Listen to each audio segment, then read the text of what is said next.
Hi. This is hopefully going to be my first vlog in a series of vlogs, hopefully, talking about all sorts of things, life, cancer, stuff like that, things in general. Maybe it will give someone hope out there. Maybe someone else will be feeling the same as what I did and think, oh good, it's not wrong. Maybe people will be watching it and just think, just another vlogger. But yes, so my first part is going to be about finding out that I had cancer. I have to say, I'm a little bit nervous about this. Because I'm probably going to say things that I haven't actually admitted to anyone. I found a lump in my breast at the end of July 2017. Didn't think anything of it. Most probably went into a little bit of denial, actually. Can't be cancer, can't be happening to me. Nothing else was wrong, and it was just before the summer holidays.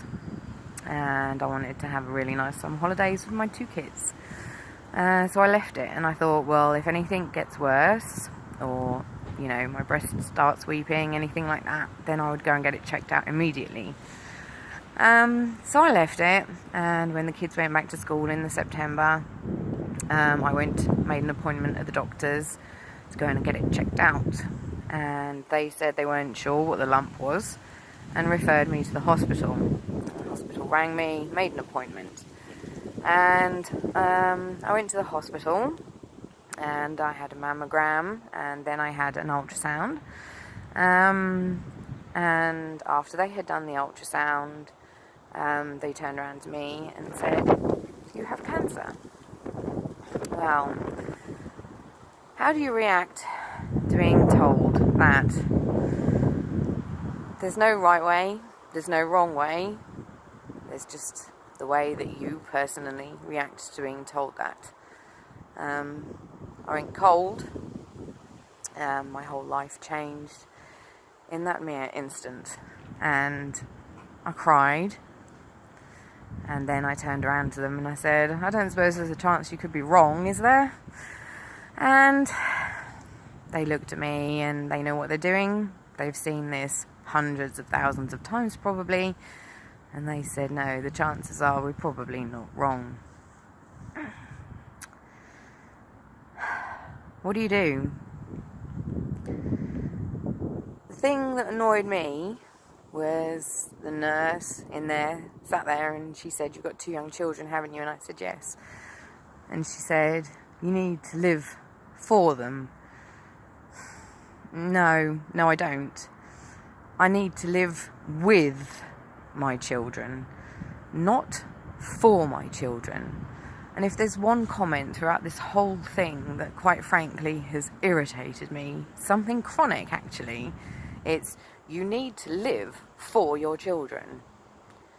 My children are growing up. They are developing their own lives, their own friends, their own social groups. And there will come a time when they won't need me quite as much as they do now.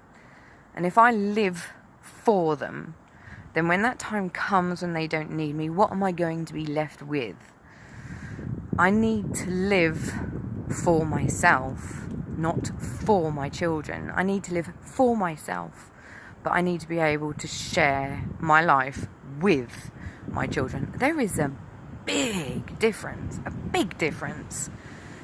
And that has been the thing that I've struggled with the most, actually, is thinking, what am I living for?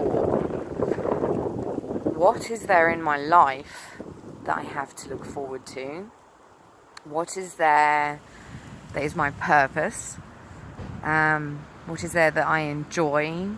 What have I got? What have I got to look forward to? And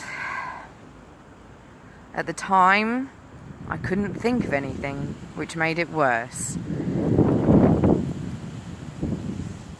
After telling me that it was cancer, they then said, we have to do a biopsy. And I said, do you have to do it now? And they said, yes. It all happened very quickly. So they did the biopsy, and then they said, right, you've got to wait 2 weeks for the results. 2 weeks.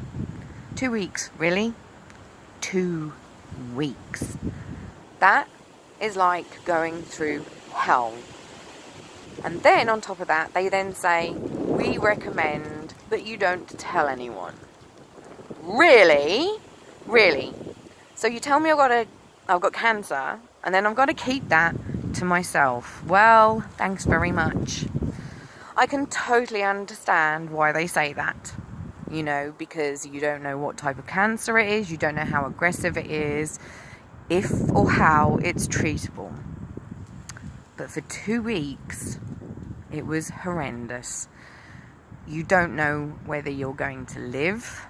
You don't know how you're going to die, whether it's going to be painful, whether it's going to be quick. You don't know if you do live, you know, how long for. You know, if you go on Google and all sorts of stuff like that, which they tell you not to do, you know, it's like 70% or something survival rate of breast cancer is for 5 years, and then every year after that it gets less and less and less. Wow. The odds are pretty good, but still. So it's shit scary. You've got no one to talk to, because it's like, if you talk to anyone, what do you say? I've got cancer, but I don't know what type it is. I don't know how long I've got. I don't know if they can treat it. There's nothing much you can say. So, and I kept looking at my kids and thinking, you know, am I going to see them grow up? Am I going to see them get their own group of friends? Live to be the wonderful adults that I know they can be? That was the worst part. That really was the worst part. But I managed. The fucking hardest thing I've ever done. Then the other hand is like, well, if they're going to take 2 weeks over it, it can't be that bad. Because if it was that bad, they'd have had me in hospital a lot sooner than 2 weeks.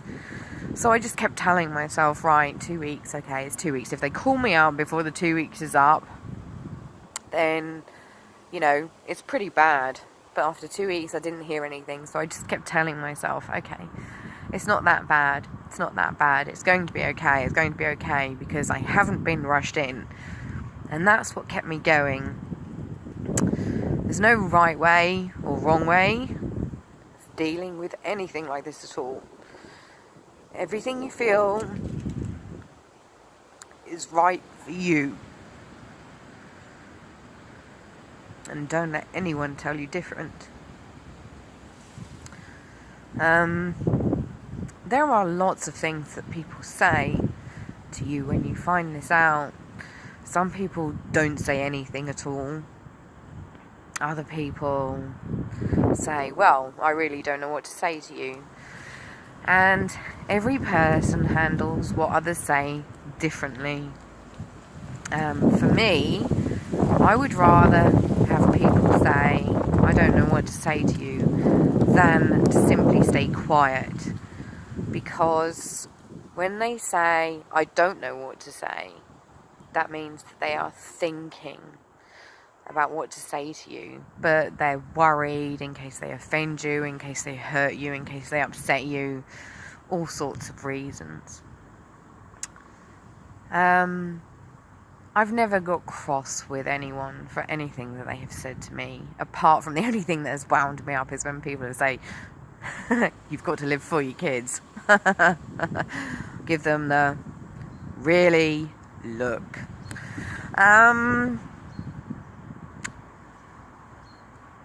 For me, the best way of dealing with this is to have a wicked sense of humour. A wicked sense of humour. The lump became named Orlando. And in my next vlog, I'm going to talk about the appointment that I had after the 2 weeks was up. Anyway, I hope you've enjoyed listening to this. And I'll try and make another one tomorrow. Bye.